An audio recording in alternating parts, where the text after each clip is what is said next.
అమరావతిలో బాలీవుడ్ నటులు చిత్ర పరిశ్రమ నిర్మించుకోవడానికి స్థలం కావాలని ప్రతిపాదనలు పంపించారు. సంజయ్ దత్ ఇప్పటికే స్థలం కోసం ఒక అప్లికేషన్ కూడా పెట్టుకున్నారు.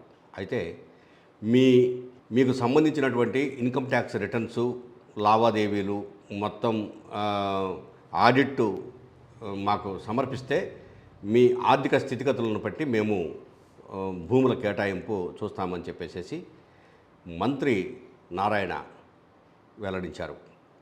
నిన్న ఆయన విలేకరులతో మాట్లాడుతూ చాలా సంస్థల నుంచి మాకు ప్రతిపాదనలు వస్తున్నాయి, ఆ ప్రతిపాదనలను పరిశీలిస్తున్నాము.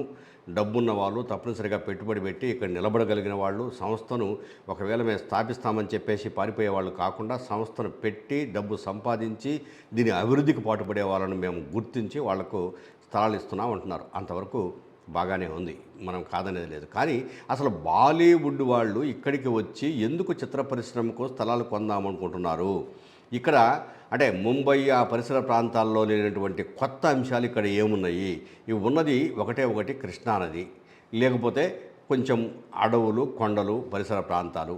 మరి ఇట్లాంటి చోట ఇప్పటికే ఆంధ్రప్రదేశ్ ప్రభుత్వం తరఫునే హైదరాబాదు నుంచి సినిమా ఇండస్ట్రీ ఏపీకి రాలేదు. వీళ్ళు సినిమా ఇండస్ట్రీకి సంబంధించి ఇంతవరకు స్థలాలు తీసుకోలేదు, లేకపోతే సినిమా నటులు ఎవరూ అక్కడ పెద్దగా కొనలేదు. కానీ బాలీవుడ్ నటులు వస్తున్నారు, వాళ్ళు మాకు స్థలాలు కావాలంటున్నారంటే ఇందులో ఏదో తిరకాసు ఉంది.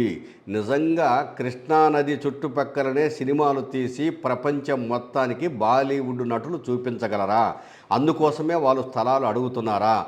ఏంటి ఇందులో ఉన్న మతలబు? రాష్ట్ర ప్రభుత్వము అమరావతి ద్వారా ఎందుకు ఈ విధమైన నిర్ణయం తీసుకొని చేయాలనుకుంటున్నది? ఇది ఇప్పుడు ఆంధ్రప్రదేశ్ రాష్ట్రంలో పెద్ద చర్చగా మారింది.